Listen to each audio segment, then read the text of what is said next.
So we're going to talk about electrolytes. We're going to look at sodium, potassium, calcium, magnesium. The first one I want to talk about is sodium.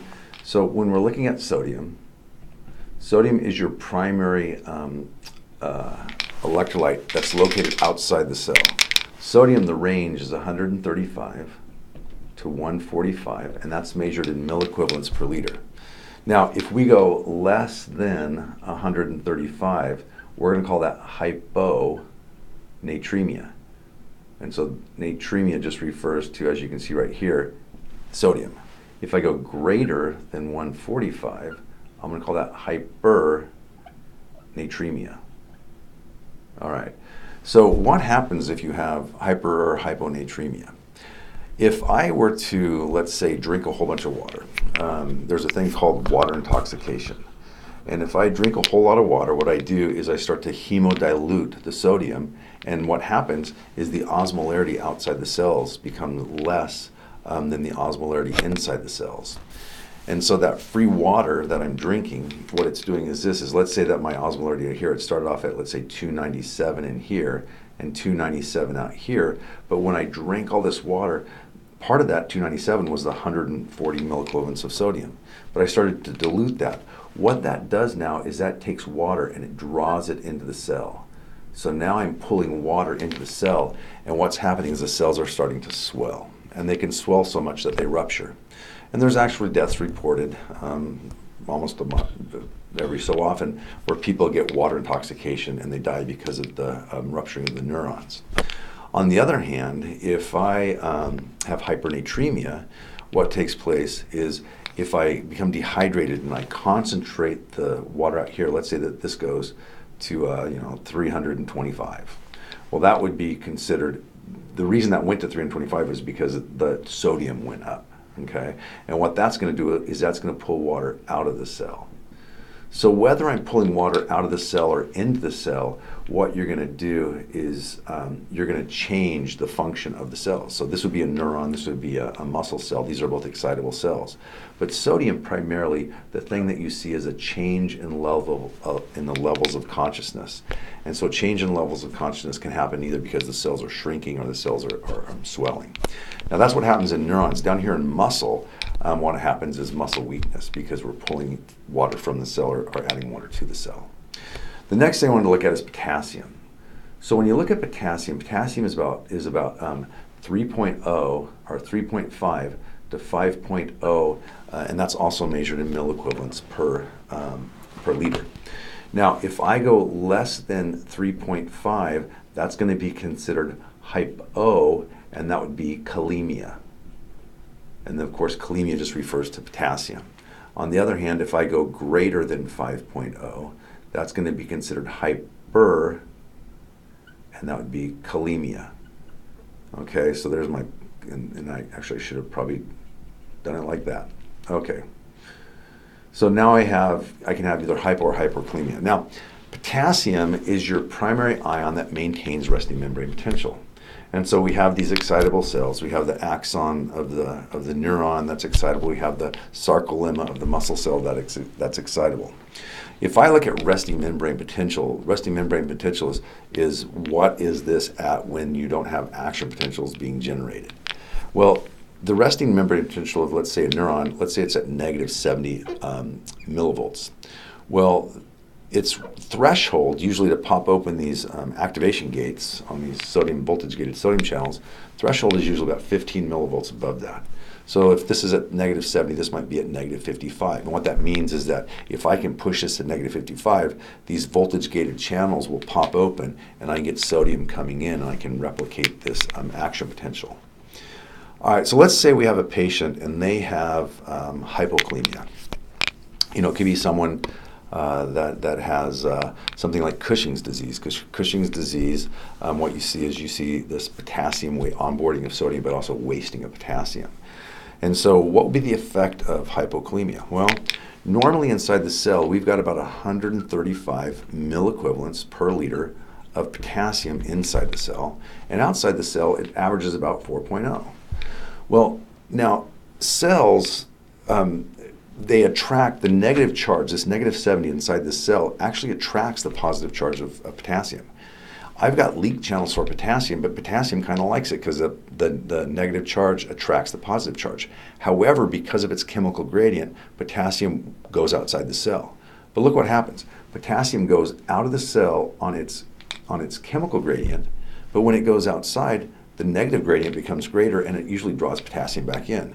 So potassium goes out, comes back in, goes out, comes back in. If I do leave potassium outside the cell, I can sweep it back in using the sodium-potassium ATPase pumps. But let's look at what happens with hypokalemia.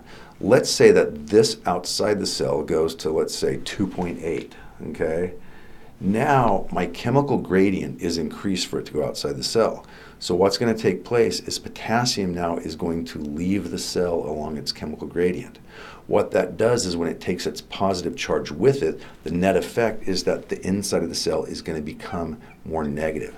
So hypokalemia will actually hyperpolarize the cell because I don't have the retained positive charges. Now on the other hand, if I get something like hyperkalemia, let's say that I go to 5.6, okay, so I'm hyperkalemic. In this case, I've increased the concentration outside the cell, so not as much potassium leaves. So potassium is retained in the cell, and what I'm going to do is I'm going to push that towards threshold. So here's what you're going to see, is if I have hypokalemia, what's happening is my resting membrane potential is dropping away from threshold, and so you'll have hyporeflexia. So if I were to do test the interfusal fibers, if I were to hit your tendon with a rubber mallet, I would see a blunted response because of your hypokalemia. With hyperkalemia, on the other hand, I'm moving my resting membrane potential towards threshold, and then what happens is I see hyperreflexia, and so I see a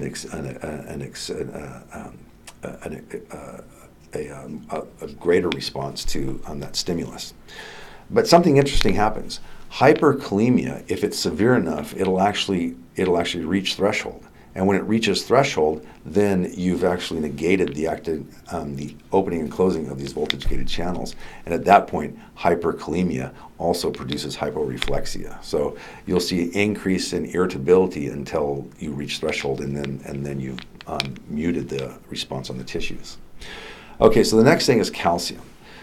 So if I look at calcium, calcium is about 8.5 to 10.5, and it's measured in milligrams per deciliter. That's usually what it is in the body.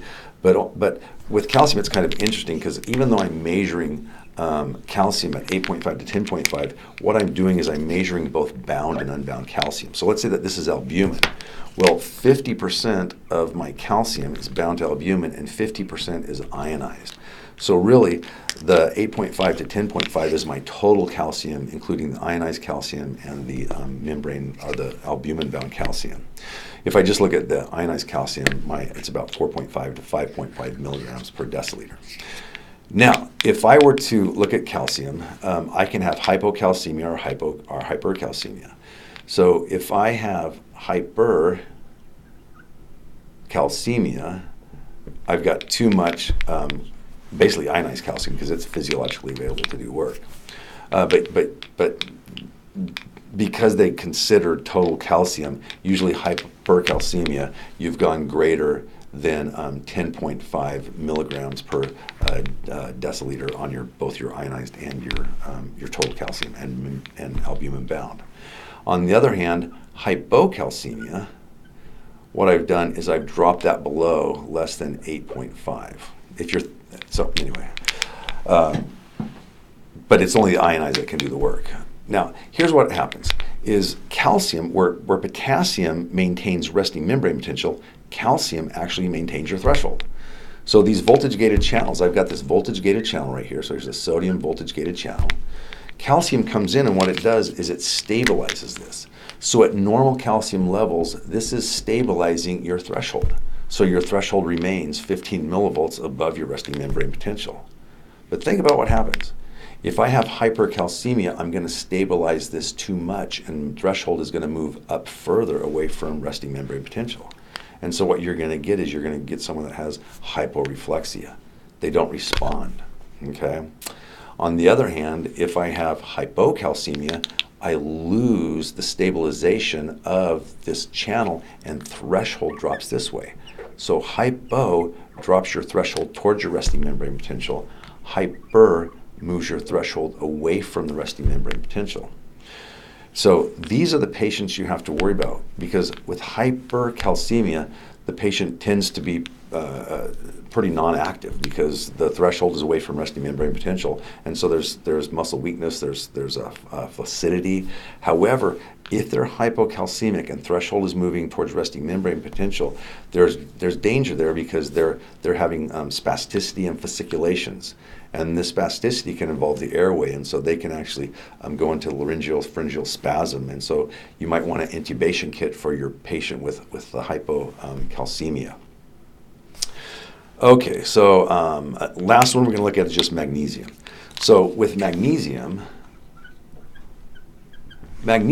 what it does is it's going to, the level's about 1.5 to 2.5 in serum, and so you can have hypermagnesemia or hypomagnesemia. But basically the function of magnesium is this, is when I look at these channels, this is a voltage-gated sodium channel on my axon. My voltage-gated sodium channels have to open up in order to open up my voltage-gated calcium channel. When calcium comes in, if this is, let's say this was the neuromuscular junction. When calcium comes in to this neuromuscular junction, what's going to take place is I'm going to release my neurotransmitter. So here I've got this neurotransmitter of acetylcholine, okay?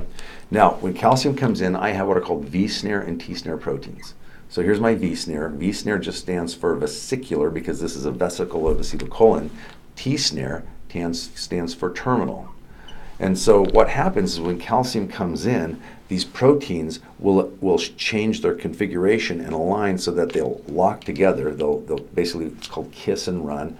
They'll dock and then they'll spread apart so I can release my acetylcholine into this neuromuscular junction.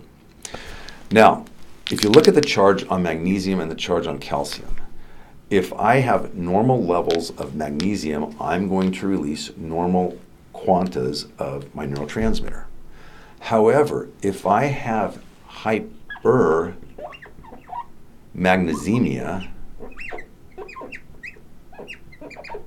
what's going to happen is I'm going to have magnesium competing with calcium coming in. And so I have more magnesium coming in and less calcium coming in, so I don't dock my neurotransmitter and I'm releasing less ACH.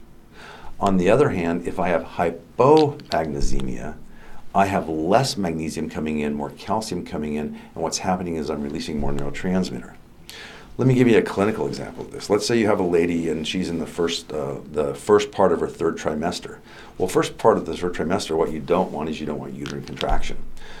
Because uterine contraction, it's too early. So let's say that this target cell right here, instead of being the neuromuscular junction, let's say that this target cell is the uterine wall. Well, in this case, what we have is we have over here, this would be smooth muscle at the uterine wall. We would have this M3 receptor. Okay, it just stands for muscarinic, and it's the type 3. So what would happen is the contraction is being mediated by the release of ACH plugging into this M3 receptor, activating a GQ protein, the PLC pathway, IP3DAG. I'm getting calcium in here, and I'm getting contraction. Well, I want to break that. I don't want them to continue to contract. So what you can do is you can actually give them magnesium. So if I give magnesium, it's considered a tocolytic agent. Toco is the tonus of the uterus, and then lytic is to break. So what you would do is you would give them magnesium, create hypermagnesemia. It's going to compete with calcium. You're going to release less ACH, and you're going to decrease the contractility. It's the same thing sometimes with cardiac patients. They'll have dysrhythmias, and so if you give them, it might be because their magnesium's low, but you give them magnesium and things start to slow down, settle down, because you're again competing with calcium for the release of the neurotransmitters. All right.